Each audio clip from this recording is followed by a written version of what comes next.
Buenos días, vamos a comenzar en este momento.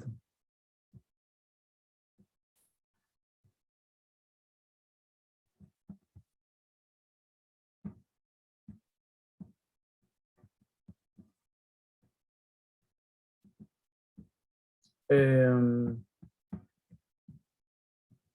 ¿Me escuchan todos?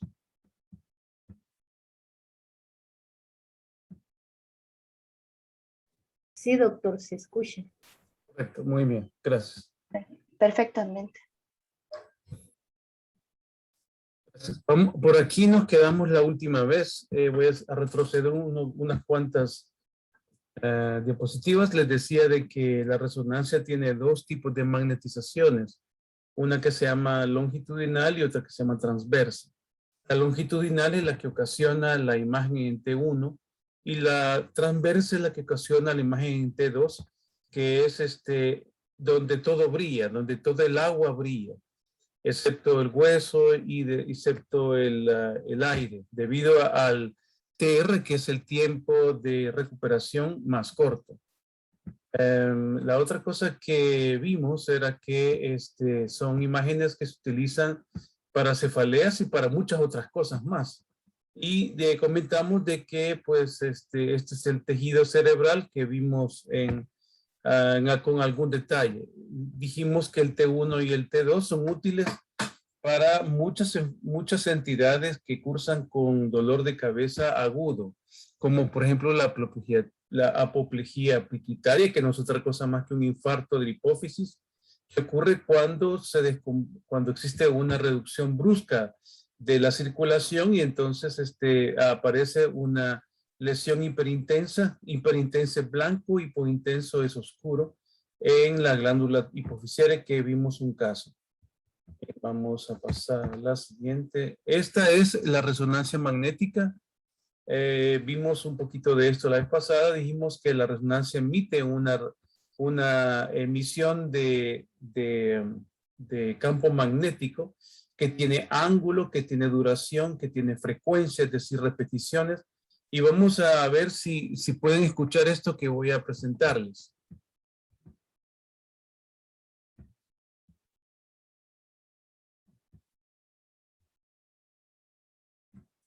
Me avisan si pueden oírlo.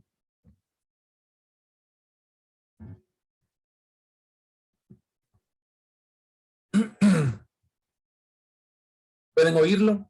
No, No lo oyen. no. No, no se oye. No le oyen. Un momento.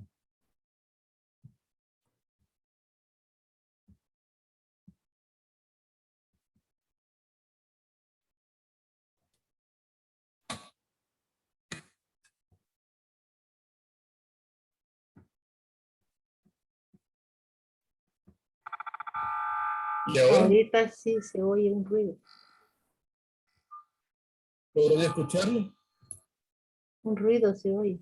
Sí se Sí, oye. un ruido. Ese es el ruido de la resonancia. Ah, ok.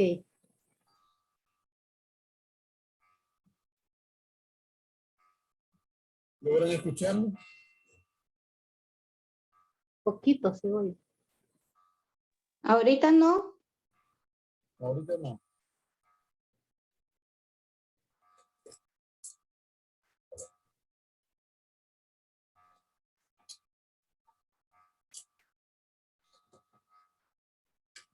Un momento, voy a hacer un pequeño cambio acá.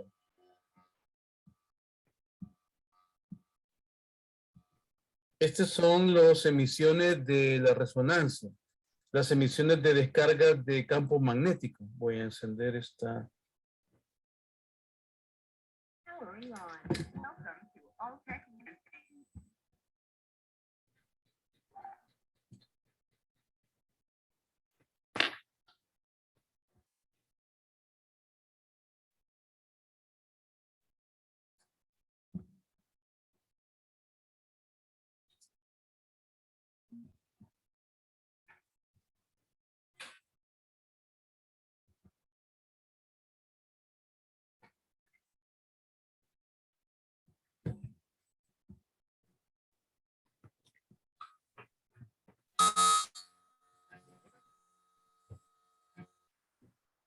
Ese sonido sí se oyó. Solo cuando dice sound 2 se oye, en el 1 no.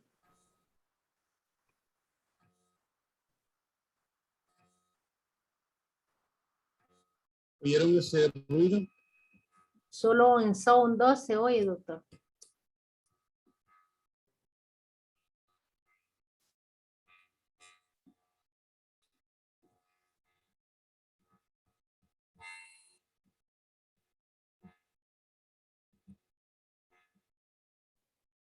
Se oye, pero poquito ahí.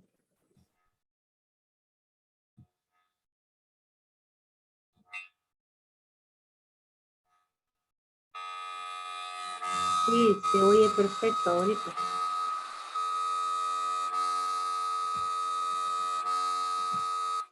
¿Lograron escuchar algo? Sí, doctor. Bueno, ese es el ruido que hace la resonancia normalmente. Es mucho más intenso que eso.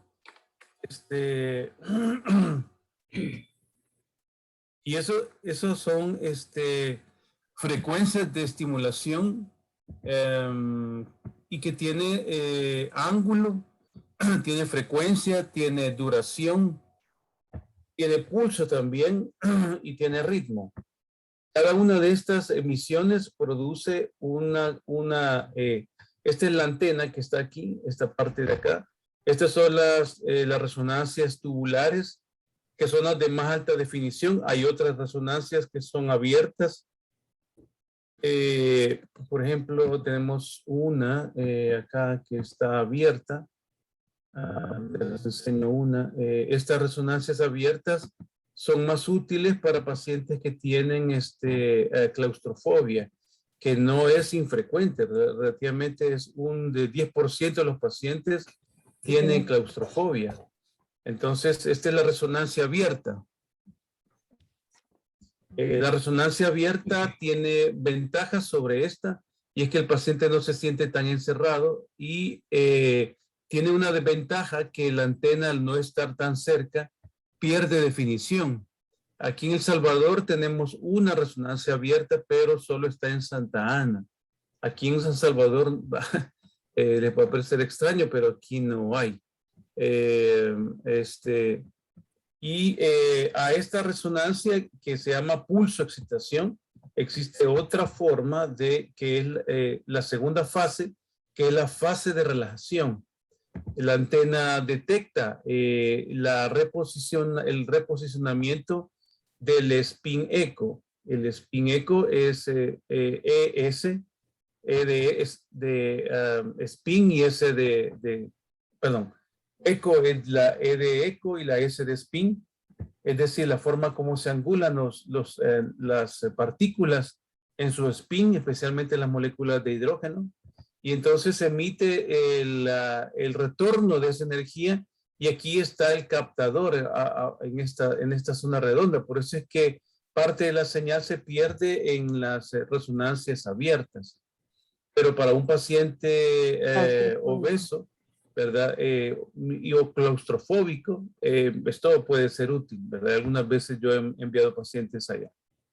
Bien, entonces, lo hiperintenso es lo blanco, lo isointenso es lo que tiene una homogeneidad con el tejido cerebral, y lo hipointenso sería lo que es oscuro, o sea que el isointenso es de tono gris. Entonces, lo hiperintenso es lo que más brilla, lo que es más blanco, lo que da más señal, lo que tiene más densidad protónica, lo que tiene un TR o un tiempo de restauración o de relajación más largo, en T1, en T2, eso se va, el T2 que tiene el tiempo de relajación más largo, que es el tiempo de recuperación de magnetización transversa, se va a ver blanco, el agua, por ejemplo. Lo hipointenso es lo más negro, ese no brilla, ese sale oscuro, tiene menos señal, como el aire que se encuentra en los senos paranasales, por ejemplo. Ahí hay un aire más concentrado que el aire que anda afuera, el aire que está a nuestro alrededor. En resonancia se ve de tono gris porque tiene otras partículas. El 23% de eso nada más es oxígeno. En cambio, el aire filtrado por los senos paranasales y por las vellosidades de la nariz, imagínense, es capaz de filtrar un gran porcentaje de las impurezas del aire y se ve oscuro. Entonces, estas son las modalidades que hay más, ¿verdad? Hay más que las que están aquí. Por ejemplo, está la densidad protónica, que es un modo que mide la cantidad de protones, no de los electrones, sino que de protones de las moléculas de agua y de otras moléculas también. Aquí podemos ver un ejemplo de densidad protónica en esta página muy utilizada por los radiólogos. Yo consideraría que en Internet esta es la página que más ocupan los radiólogos. Entonces aquí están, aquí en esta ventana, es donde se encuentran lo que yo les estoy diciendo. En la fase de relajación o de recuperación, entonces existen ángulos. Los cortes son de tal tamaño. Podemos ver las fases, podemos ver el eco, la recepción, el tiempo de emisión del spin echo. Aquí están los sonidos que estaban oyendo ahí en la resonancia, que producen diferentes características para obtener diferentes fases. Y ahora vamos a ver en este que se llama imagen potenciada en difusión. Es una variante de la resonancia magnética. Entonces ese es el ruido que estábamos oyendo ahí. Entonces, densidad protónica T1, T2, que ya lo vimos. Está la difusión, que es esta que se escribe DWI, es Diffusion Weighted Imaging. Y los tiempos, ¿verdad? El tiempo de relajación o de recuperación, el tiempo eco, el ángulo de inclinación que ya acabamos de ver. Vieron que como es redondo, entonces tiene un ángulo sobre el cerebro. Tiempo de inversión, el tren de ecos, ¿verdad? Esto ya lo vimos aquí, el tren de ecos, esto que vimos anteriormente, en aquella imagen que vimos donde hay una serie de pulsos, ¿verdad? Este es el tren de ecos. Esta es una cantidad de emisión de energía magnética que se da en el tiempo, ¿verdad? Estas son la secuencia que le llaman tren, como que fueran rieles de tren, ¿verdad? Cuando oímos el ruido, ¿verdad? Muy bien, entonces esta es la potenciación. Potenciación significa acentuación de las imágenes. Entonces esta se llama densidad protónica o DW1. La densidad protónica nos sirve para examen de tumores, entre otras cosas. Pues sirve para muchas cosas, pero este es especialmente útil para tumores. Todas aquellas cosas que tengan mucho protón se van a ver con mayor intensidad, más brillante, como el agua, por ejemplo. Aquí tenemos que el agua brilla. Aquí tenemos una lesión. Miren esta lesión que se encuentra acá. Aquí tenemos la comparación en la región occipital del lado del derecho, izquierdo. En el lado izquierdo, vean la pérdida de señal que se encuentra de líquido cefalorraquídeo, que esto quiere decir que la densidad de sus protones ha cambiado, se ha hecho más denso y se ha perdido la estructura de las fibras U, ¿verdad? Cuando una lesión pierde la estructura de esta, vean la letra U aquí, ven la letra U, estas fibras U se pierden, significa que ahí hay un edema citotóxico. Cuando el edema respeta la fibra U y se acentúa en la superficie y sigue el borde de la U, eso se llama edema vasogénico. La diferencia puede ser importante porque el edema vasogénico significa que proviene de un vaso y es susceptible a desinflamación con esteroides, por ejemplo. En cambio, el edema citotóxico proviene de la propia neurona que se ha llenado de agua y se le sale el agua dentro de ella porque ha perdido la barrera hematoencefálica que protege la salida del agua y entonces pierde esta definición de la fibra azul. ¿Me han entendido hasta aquí? Sí, doctor. Sí, doctor. Muy bien. Esta es una densidad protónica axial y esta es una T2 donde se ve lo mismo que acá y que debido a que esta tiene este realce gris de tono gris, en cambio que hay más protones exaltados que acá, porque esta imagen lo que hace la densidad protónica es potenciar. ¿Saben esto? Potenciar es como aumentar la claridad, definir con mayor detalle. Entonces, esta define los protones, pero aquí en esta imagen podemos ver que se define mejor el edema citotóxico occipital. Este es el comienzo, por ejemplo, de una enfermedad que se llama PRES. Esta es encefalopatía posterior reversible. Lo vamos a ver en un momento. Un momento.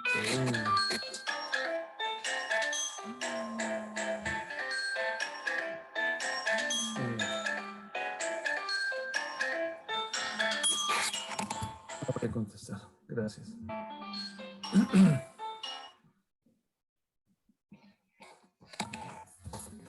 Gracias.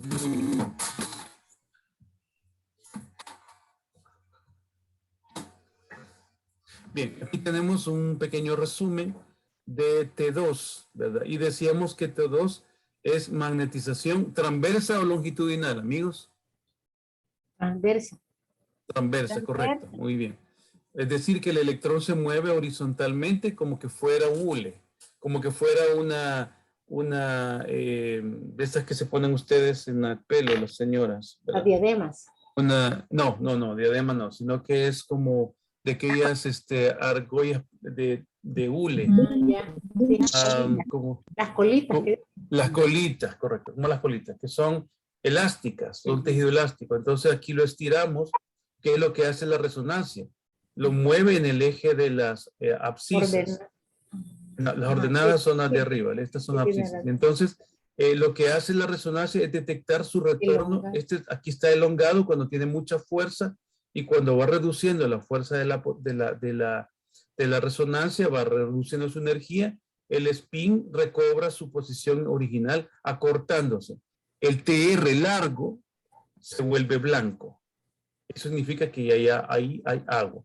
Entonces vimos esto, que el TR largo es hiper y el TR corto, es decir, el TR corto es algo que se acorta rápidamente, como por ejemplo la grasa.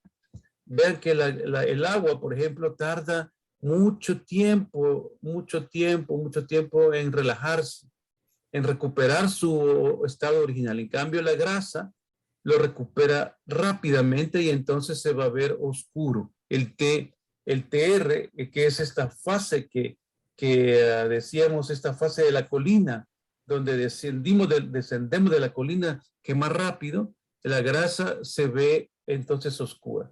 Entonces, es como decir que son más elásticos o menos elásticos los tejidos. Esto quiere decir que la grasa tiende a retornar más rápido a su posición, la grasa recupera su estado original rápidamente, es más corto. El TR se expande poco y se recupera pronto. Eso significa que el TR de la grasa no se elonga tanto como el agua. El agua tiene menos densidad y la grasa tiene más densidad. Por lo tanto, es más difícil que los electrones se estiren tanto en su inclinación. Ese TR, la recuperación transversa de la grasa es porque la grasa tiene más densidad y entonces no se estira tan rápido y así también recupera su spin original, ¿verdad? Porque es como muy duro, como una masa dura de estirar. No sé si me logro entender. Me logro dar a entender. Sí, sí se le entiende. Muy bien, gracias. Ahora, la potenciación en T1 ya lo vimos, es la magnetización longitudinal. Ya la acabamos de ver. Muy bien. Entonces, estas son algunas de las características. Lo que brilla es como una ley mosaica, ¿verdad? Lo que brilla siempre va a ser un T2. Lo que da brillantez, lo blanco del líquido cefalorraquídeo, ese va a ser un T2 cuando lo veamos. Hay otras cosas que ven. Y entonces, vean esto, miren. el tejido cerebral sirve, el T1, que es el que usamos para anatomía, el T2 es para ver las moléculas de agua, la densidad protónica es para ver la densidad de los protones, que nos sirven en tumores especialmente. La 1 y la 2 nos sirven también para todo, ¿verdad? Pero nos permite distinguirlo en contraste. Ahora, para ver movimiento de fluidos, aquí nos interesa para accidente cerebrovascular. En cerebrovascular nos interesa la angiografía. Por ejemplo, en Thunderclap nos interesa la angiografía además de lo demás. O sea, hay que ponerle a la resonancia cefaleas bruscas, que son como un aplauso de intensidad de 0 a 8 o a 10. Ese paciente pídanle resonancia magnética, pero además pidan una secuencia de angiografía. Me doy a entender, porque la angiografía se ve flujo y aquí queremos ver si hay, por ejemplo, RCBS, que es la síndrome de vasoconstricción cerebral reversible, que es aquella cefalea que ocurre en pacientes que son hipertensos con crisis hipertensivas. Entonces pueden tener este cambio. O puede ser PRES, que pacientes que tienen, de embarazadas, o pacientes que tienen algún tipo de neoplasia, que pueden tener alguna alteración metastásica o cambio bioquímico paraneoplásico. Entonces aquí nos sirve el movimiento de fluido. Para el movimiento de fluidos nos sirve la perfusión, la difusión de los electrones, ¿verdad? Y la angiografía. Y cuando hay paciente que sospechamos que tiene tumor, esto un poco ayuda el examen médico, la historia. Paciente con cáncer, por ejemplo, que viene con una cefalea y tiene una parálisis facial y también una debilidad del brazo homolateral, además de que pidan la resonancia, digan, necesito una espectroscopía. Mándenlo a un sitio donde ustedes conozcan que ese resonador hace espectroscopía. Llamen y digan, mire, tengo un paciente que sospechó un tumor. ¿Tienen espectroscopía? No, fíjense, no hacemos. Entonces, van a perder con una resonancia así, porque la espectroscopía sirve para identificar si aquella masa que posiblemente vean tiene celularidad aumentada. Si no va a tener que repetirse la resonancia en otro sitio que a veces pasa. Entonces, siempre investiguen sitios donde haya estas fases, que haya densidad protónica, que hayan espectroscopía, no todos lo tienen, ¿verdad? Y ahora vamos a ver otra más adelante. Esta es lo que se llama la apariencia de la difusión, el coeficiente de difusión, o ADC. Es el Apparent Diffusion Coefficient. Entonces vamos a ver qué es esto. Esta es una resonancia, una variante de resonancia que nos sirve también para ver las moléculas de agua y su movilidad. Esta es la resonancia potencial en difusión. Es una resonancia que ve el movimiento aleatorio de las moléculas de agua. Entonces, esta resonancia de difusión nos va a servir para una palabra. Si restringe el fluido, los fluidos, significa que ahí se está deteniendo la circulación. Hay obstrucción. Entonces, hay una limitación de flujo. Puede ser obstructiva o puede ser oligoemia. Algo que está enlenteciendo el tránsito. Normalmente la circulación aproximadamente de 60 mililitros por cada minuto, por cada gramo de tejido cerebral. 60. Entonces, esos 60 mililitros que fluctúan en el líquido cefalorraquídeo producen esta señal que vamos a ver aquí. ¿Ven? Miren, esta es una típica difusión.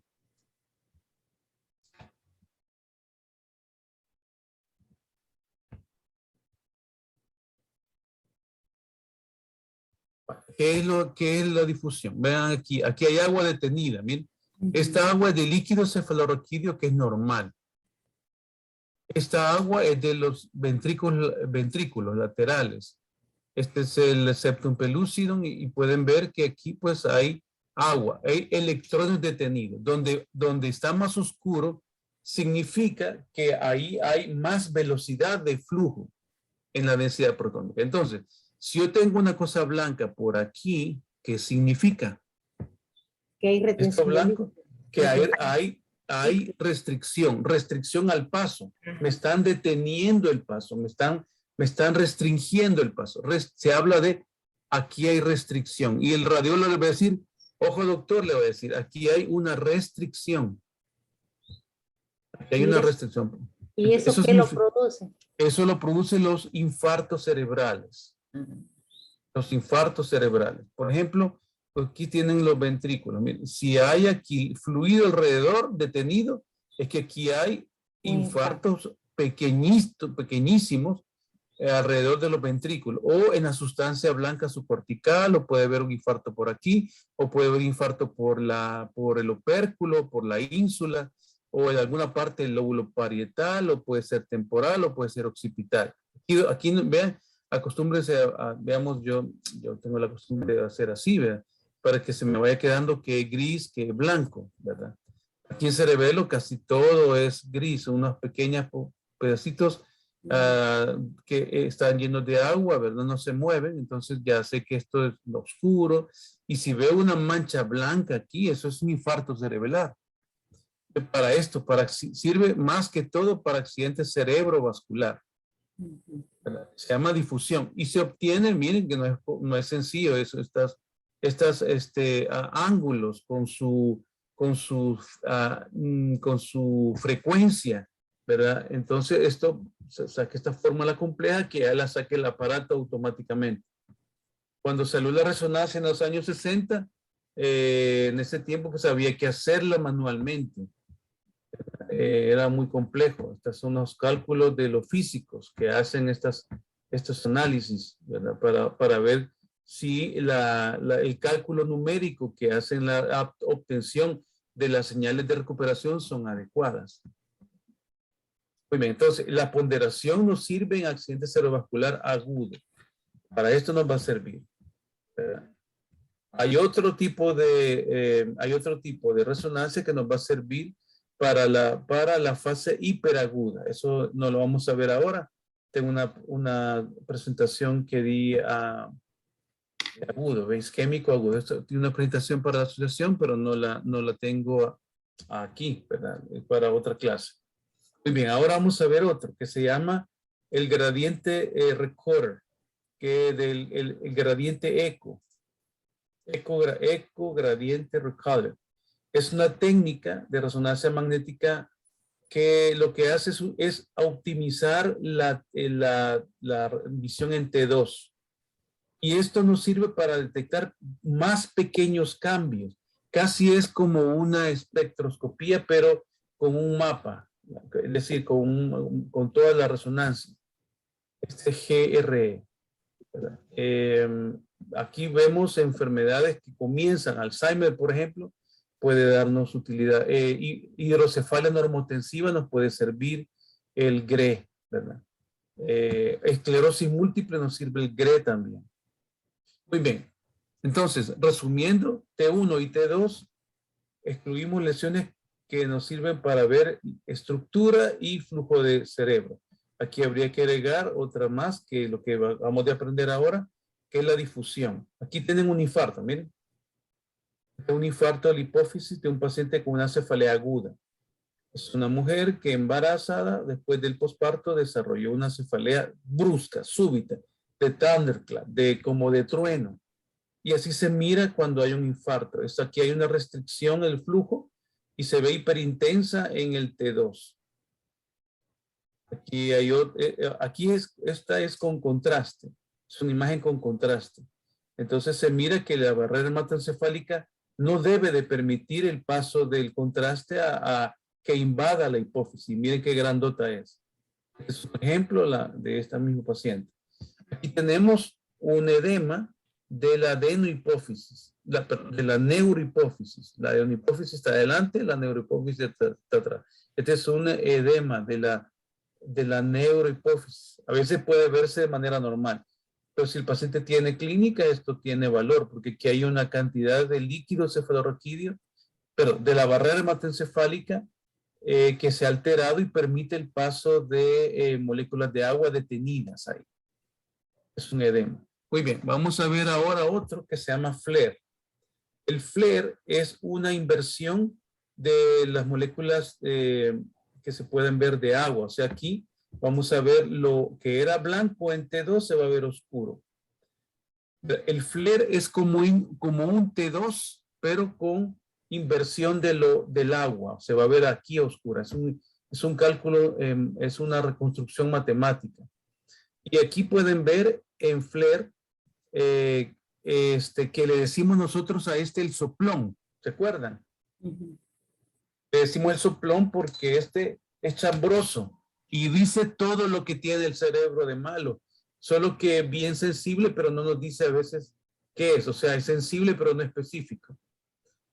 Entonces, aquí podemos ver la acentuación de las circunvoluciones occipitales debido a que está ocurriendo edema. Este es una RCBS. RCBS es síndrome de vasoconstricción cerebral reversible. En pacientes hipertensos se puede ver esto también. En cefaleas postcoitales, por ejemplo, se puede ver esto hasta una semana después de haber ocurrido. Ahora se puede hacer en el hospital diagnóstico y gracias a Dios ya están haciendo aquí también, ¿verdad? Y en otros centros también, lo que se llama el flare aumentado por contraste. Yo le pregunto, y esto lo escribo yo cuando hay un paciente que tiene cefalea de esta característica, pido resonancia magnética, por favor, hacer CE flare, que se llama contrast enhancement. Enhanced. Es flare, pero con contraste. O sea, ponerle contraste y que además el radiólogo haga una imagen de flare y que vea cómo es el contraste. Todavía aumenta la definición, todavía para ver estas hemorragias uranoideas, para ver encefalopatía posterior reversible, para ver vasoconstricción cerebral reversible. Aquí hay muy leve, pero aquí se ve claramente, aquí se ve con mejor definición. Aquí se ve un poco de corteza y no sé si pueden ver acá cómo se ve acentuada la corteza, casi blanca. Esto es un PRES. Normalmente se ve así, miren, así, pero no esa línea blanca. ¿Ven esa línea blanca que se encuentra ahí? Miren, esto es lo normal, miren. Pero atrás está esta línea blanca, eso no es normal. Igual aquí abajo también, vean esta línea. Vean esto, estos puntitos blancos que están aquí. Eso no es normal. Esa es una detención de moléculas de agua. Entonces, porque la sangre está circulando lentamente en ese sitio, en la corteza, pero todavía no está deformando la estructura. Solo está produciendo edema vasogénico, todavía no es citotóxico. Eso depende un poco de otras características como la albúmina. Ya lo veremos en un momento. Muy bien, vamos a ver este caso. Esta es una paciente que nos va a servir para ver una enfermedad que hemos visto no con mucha frecuencia, pero se mira de vez en cuando. Es un varón de 75 años, 2 años de cefalea holocranial, pulsátil, insidioso, no es thunderclap. De 6 a 10. A 75 años no vamos a pensar que es migraña. Ya las migrañas han desaparecido su pico máximo. Él tiene fonofobia, fotofobia, pero no vamos a pensar. Cuando vean esto significa que el paciente está teniendo una cefalea neurovascular. Cuando no puedan poner el diagnóstico de migraña porque es muy mayor, pero da algo que se parece por fonofobia, fotofobia, pónganle entonces cefalea neurovascular. Con eso quieren decir de que está afectando la circulación, que hay vasoconstricción y vasodilatación, pero eso es lo que da fonofobia, esa irritabilidad del córtex, lo da esa reacción vascular, vómitos y mareo. Miren, historia parece, si tuviera 25 años y ha conocido por cefaleas así, que se ha acentuado, yo diría que es una migraña. Pero a 72 años no se va a pensar en eso. Hipertenso. Que es hombre. Es hombre también. También los hombres tienen, Sí, ¿verdad? pero es menos frecuente. Es más predominante 3-2 sobre el hombre.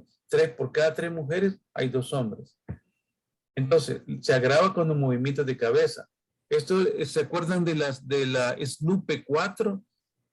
Una de las P era posición, la otra P es preview history, la historia previa, la otra P era precipitated by Valsalva, precipitado por Valsalva, y la otra era inclinación, Se me inclina. que se precipite por inclinación. Esa era la otra P, son P4. Entonces, decíamos que cuando un paciente se inclina, ven esto, inclinarse hacia adelante. Al toser, que es como Valsalva, movimientos de cabeza. Esto es la P que nos hacía falta en ver en la primera, en un caso como este. No hay hipotensión ortostática. 50% dice que se parecen a migraña. Ven que recuerda migraña. No se ofrece en la adolescencia, pero el paciente tiene deterioro cognitivo mínimo. Es mild cognitive impairment. Eso quiere decir de que le falla algo a la memoria. ¿Cuándo se puede sospechar eso? Cuando los pacientes pues no pueden decir los meses al revés. A ver, quiero ver, voy a tomar a uno de ustedes. A ver, Berta, dígame los meses del año desde diciembre a enero en voz alta. Dele. Diciembre, noviembre, octubre, septiembre, agosto, julio, junio, mayo, abril, marzo, enero. Marzo, febrero, enero. Muy bien, 25 segundos. Esa prueba, el valor límite es 1,5 minutos. Entonces, el mild cognitive impairment se ve cuando los pacientes tardan 5 o no pueden. O después, o los pacientes hacen, en vez de seguir la mención retrógrada, comienzan a decirlo anterógrada. Eso es lo que vemos más. Muy bien. Entonces, el paciente tiene un leve defecto, 19/30 del mini-mental test, es poquito. O sea, lo único que le pasaba, bueno, aquí he perdido ya 11 puntos, ¿verdad? 11 puntos. Se considera severa cuando es menor de 10. Entonces, más falla en los test frontales. Test frontales son aquellos, por ejemplo, que hacemos cuando decimos, ¿se acuerdan aquella vez que, no sé si en una sección que vimos los test de Montreal, el MOCA, el Montreal Cognitive Assessment? Lo vimos hace un par de años, creo yo. Tuvimos una sesión en un restaurante. Creo que estaba ese día, Melissa creo que estaba ahí. Pues ahí ese es un test que ve, por ejemplo, cómo hacer un reloj, por ejemplo, examina el reloj. Ese es un test frontal. Hacer un cubo y no perder la tridimensionalidad. Hacer una secuencia alfanumérica, de combinación de números y letras. Doctor, una pregunta. Sí. Y en el caso de los pacientes que no saben leer, o sea, que no fueron a la escuela, ¿cómo les hacen esas pruebas? Bueno, entonces en ellos el examen clínico. Sí. Por ejemplo, se les pasa la mano sobre su mano y los pacientes tienen que agarrar la mano. Ese test se llama signo de la mano del que exprime las tetas de la leche. Del ordeñador. Es el hand milking, que es el que ordeña, mano del ordeñador se llama eso. Te pasas la mano así y agarra. O si no, le pones el dedo sobre su boca y golpeas tu propio dedo. Quiero mostrarles cómo se ve en algunos pacientes. Esto se puede ver en algunos pacientes. Obviamente va a producir algunos defectos, algunas limitaciones. Creo que aquí tengo yo. ¿Me pueden ver? Sí. Ahora sí, ¿verdad? Se pone la mano, el dedo sobre se ponen los dedos así y se hace un golpe así. Como percusión. Una percusión sobre el dedo, estando los dedos sobre la boca. Entonces el paciente frontal es así. Hace protrusión de la boca. O si no, No Entonces, se ve la imagen. no pasen el No dedo sé si gordo solo- sobre la mano. Entonces los pacientes contraen la mandíbula, ¿sí? Hay un reflejo que se llama palmo mentoniano, así. Entonces se contrae la mandíbula para el lado que uno estimule. Si hace esto, se contrae el otro lado. Yo todavía no tengo. Todavía no tengo. Todavía no. Bueno, otro signo es hipoacusia neurosensorial más derecha e izquierda. Disadiadococinesia, ¿saben qué es la disadiadococinesia? ¿Se acuerdan? Es esto. Lo de las palmas, que lo haces hacer con las palmas Así así. y así. Ajá. Lo pueden hacer así también. Ujú, Y después repetirlo al otro lado. ujú, ujú. El paciente hace así. O así. Eso sí, disadiadococinesia. O eso puede ser los mulos también.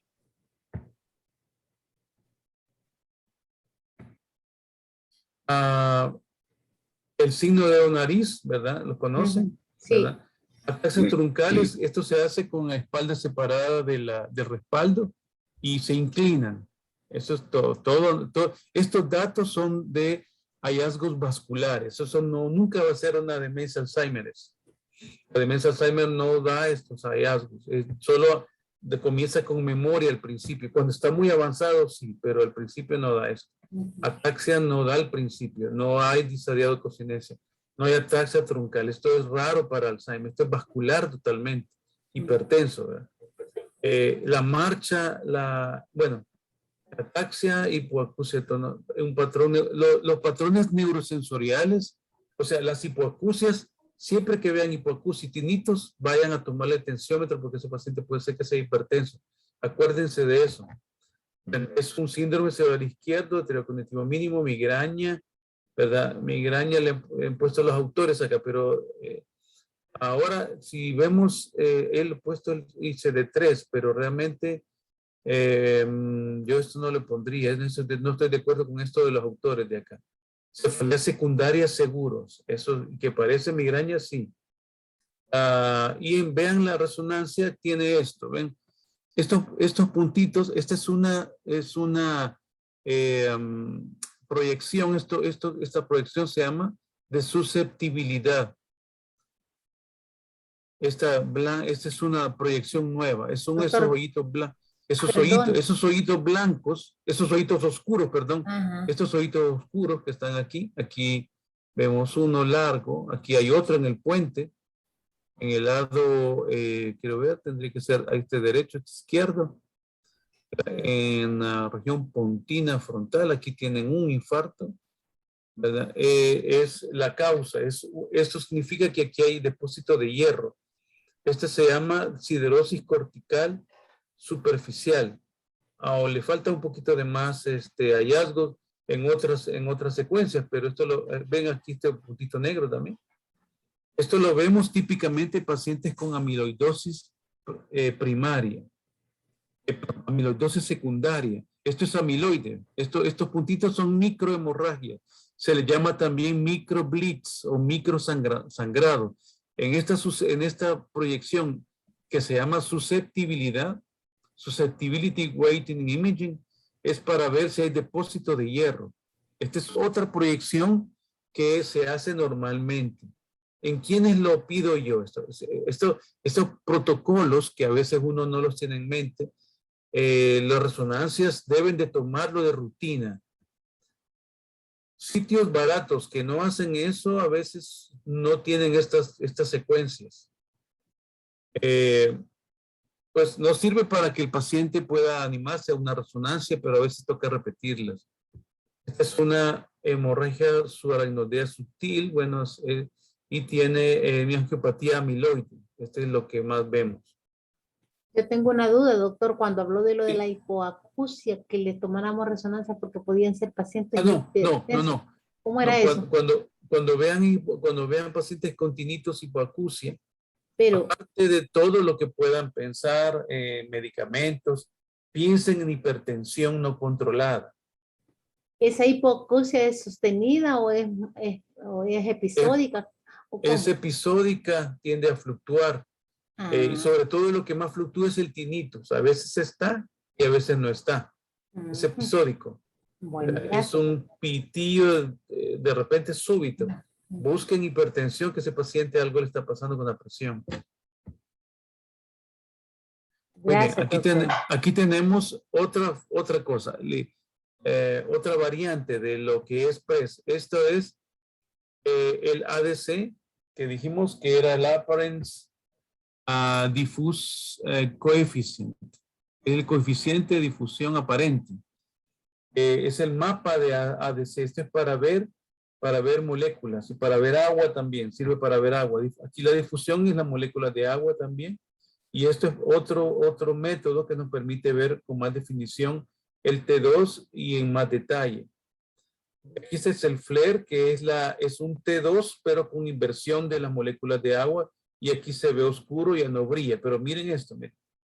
Vean especialmente este respeto de las fibras U. Las fibras U son las fibras que están vecinas a la corteza. Son 6 capas y esta pequeña fibra que cursa con U está respetada en esta imagen. Esta imagen significa que aquí hay detención de moléculas de agua y que está respetando las fibras U. Esta es la difusión. Hay un poquitito de restricción aquí atrás. Estos son ventrículos laterales normales, pero aquí hay un poquito de restricción. ¿Ya ven? Cuando decimos restricción, estamos diciendo de que aquí hay limitación del flujo de agua. Aquí se puede ver también en el ADC, ¿verdad? El coeficiente de difusión. Entonces aquí se ve el agua respetando, aquí se ve con más claridad. Miren esto, respetando las fibras U de la corteza. Por lo tanto, esto es un PRES o es una RCBS, RCDS. Síndrome de vasoconstricción cerebral reversible o es un síndrome de edema posterior reversible. De edema posterior reversible. Este es de RCBS, es de RCBS. síndrome de vasoconstricción cerebral reversible. El síndrome de vasoconstricción cerebral reversible solo produce edema, pero es vasogénico. Ajá. No inflama, no destruye la fibra azul. Cuando destruye la fibra azul, se llama edema citotóxico. El edema citotóxico, eso sí que es vean la diferencia. Este es un edema citotóxico de PRES. Aquí lo que hay es que las fibras se pierden. Vean, es un nódulo. Que aquí no hay respeto de la fibra azul. Aquí se respeta, aquí no. Solo por esto es edema. Edema vasogénico. Citotóxico, perdón. Edema citotóxico. Por esta Doctor. pérdida de la definición. Aquí, perdón. Miren, aquí la corteza está edematizada, ¿ven? Quiere A decir, pesar de que quiere decir que estas fibras U que nos está diciendo son las circunvalaciones, por ejemplo, son lo mismo o algo así. Sí, es lo que yace es la capa limitante externa de la corteza cerebral, la última capa. Recuerden que hay una capa limitante externa, capa limitante interna, células ganglionares, células gigantes de Betz, células reticulares, son 6 capas. Entonces, la última es la capa limitante interna, que es la que está detrás de la 6ª capa. Y la corteza es esto que está aquí, ¿ven? Esto que está aquí, la corteza. Aquí hay corteza y está respetada. Aquí hay corteza. Aquí está la corteza. En cambio, este es el edema vasogénico, pero en cambio aquí la corteza es la que está blanca. La corteza está blanca, y aquí se perdió la definición de la fibra azul. O sea, aquí la corteza está preservada. Aquí lo que vemos es nada más edema, pero la corteza está preservada. El edema respeta la fibrita azul, se ve el piquito de la fibra azul, pero lo gris que está aquí es corteza. En cambio aquí, lo que vemos es que la corteza está blanca. La corteza está blanca. O sea que en el edema citotóxico se pierde la morfología de la corteza. De la corteza, sí. La corteza se inflama. Aquí no. Aquí se inflama la arteria. Y de la arteria sale al tejido intersticial y se acerca a las neuronas, pero no las destruye. Vean ustedes la corteza como se ve aquí. Se ve íntegra. En cambio, aquí es la corteza la que se ha dañado. Esto se llama PRES. La P de posterior, la R de reversible encephalopathy syndrome. Es una encefalopatía posterior reversible porque siempre son de la mitad del cerebro para atrás. Esto lo vamos a ver en un momento. Le he tomado estas diapositivas a este doctor que se llama Agnes Picker, él de Austria. Entonces, es una revisión sobre PRES, Posterior Reversible Encephalopathy Syndrome. Entonces, es un edema cerebral. El PRES es un edema cerebral citotóxico, destruye. Aquí hay una imagen montada, lamentablemente, pero aquí lo que quiere decir es que la corteza está dañada. Se ven hipertensos, ¿verdad? Y se ven en pacientes que han tenido desregulación del mecanismo de la barrera hematoencefálica. ¿Quiénes son los que tienen estos? Son pacientes inmunosuprimidos, renal crónico, pacientes en sepsis, pacientes con malignidad, que debido a que tienen hipoalbuminemia y además tienen hipertensión o tienen excesiva cantidad de fluidos que le administran, entonces esa combinación más proteínas que produce cáncer altera la barrera y entonces se edematiza la corteza. Afecta casi siempre la circulación posterior. Es bien raro ver en otras localizaciones, casi siempre se ve solamente. Y en los pacientes cuando están comenzando les da cefalea y cefalea brusca, súbita. Y les da aquí atrás que parece como que fuese cefalea tensional. La cefalea tensional, les quiero decir una cosa, la cefalea tensional tiene dos características. En primer lugar, es una cefalea leve, moderada, que no inhibe. El paciente puede reírse, agacharse, contar chistes y decir que le duele. Él no se incapacita. Los pacientes con cefalea tensional pueden andar horas y días con el dolor de cabeza o tener periodos, pero cuando les duele la parte occipital, pero no es incapacitante. Ustedes dejan caer una hoja de su escritorio y el paciente con cefalea tensional sale corriendo a agarrársela y se la devuelve. Yo suelo hacer yo a veces dejo caer un bolígrafo, por ejemplo, en mi escritorio, y el paciente con migraña ni se mueve porque sabe que si se va a agachar, le va a doler. Entonces, ese lo tengo que levantar yo. En cambio, el paciente con cefaleas tensionales se levanta y se lo devuelve. Una pregunta, doctor. ¿Sí? ¿Por qué el PRES solo en la parte posterior, de la circulación posterior?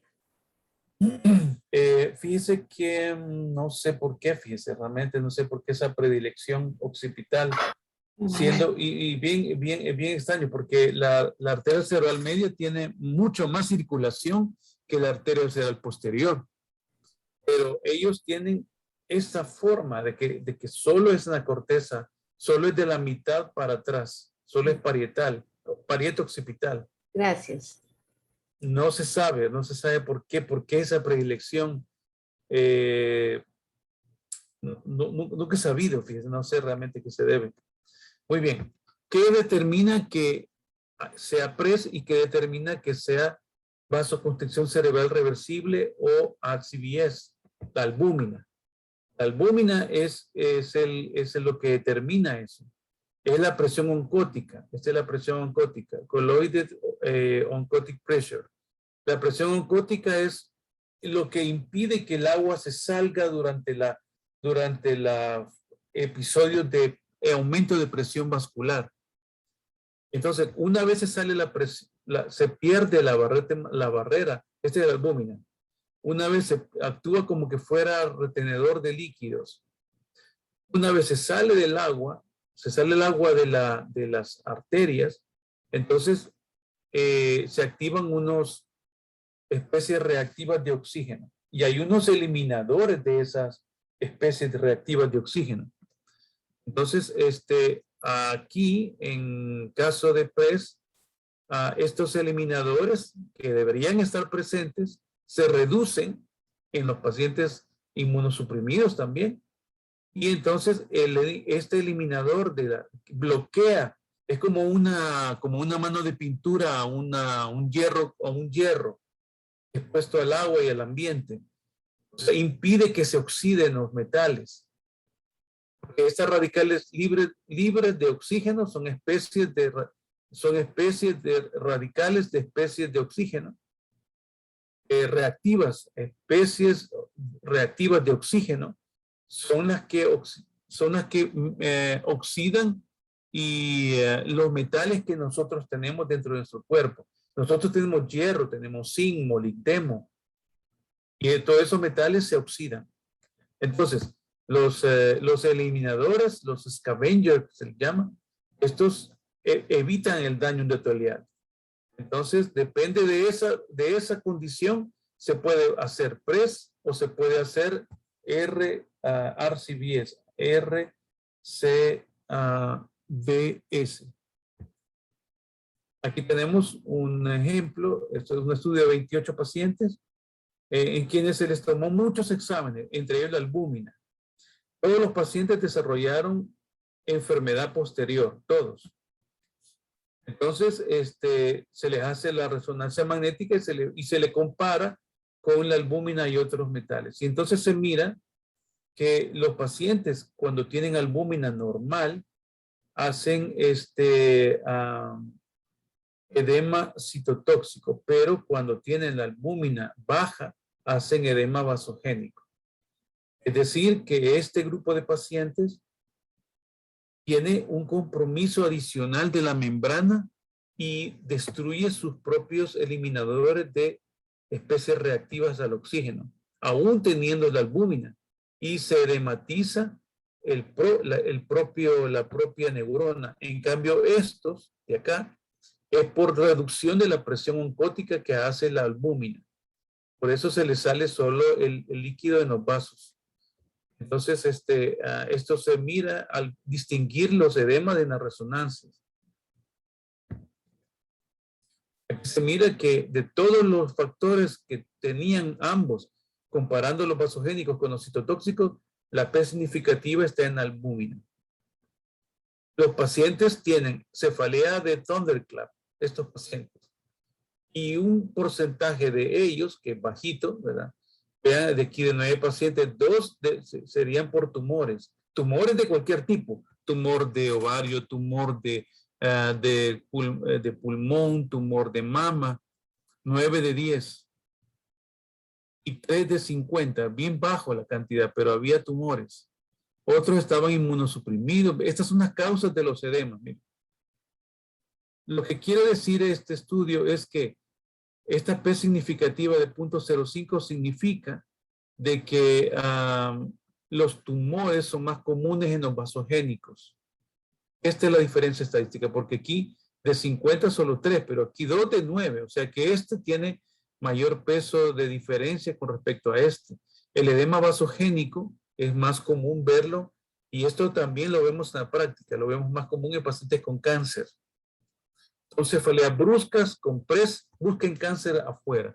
Si ven un paciente así, miren, un paciente como este, edema citotóxico, albúmina normal, cefalea Thunderclap, busquen cáncer en alguna parte porque ahí ha de haber algún cáncer. Muy bien, entonces, la presión oncótica. Una pregunta, ¿el cáncer independientemente del estadio puede dar ese Sí, edema? donde esté. Sí, puede ser Aunque pequeño, sea como pequeño células, como células pequeñas de pulmón, Ajá. o Gracias. en otra parte.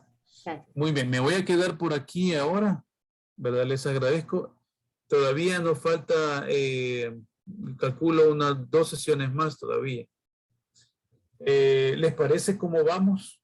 Sí, doctor, muchas gracias. Muy, muy, muy útil. interesante, muy útil, porque por lo menos yo, cero de eso, y ahorita ya le voy hallando. Vaya, muy bien. Mientras más se vean las placas, más vamos a ir viendo. Viene un curso de hematología que ya conversé con el doctor Menéndez Leal. Pero vamos a terminar este también. Bueno, hasta luego, amigos. Nos vemos. Nos vemos el próximo sábado. Gracias, doctor. Gracias, doctor, muy útil. Gracias. Hasta luego. Doctor. Pasen buen día. Buenos días.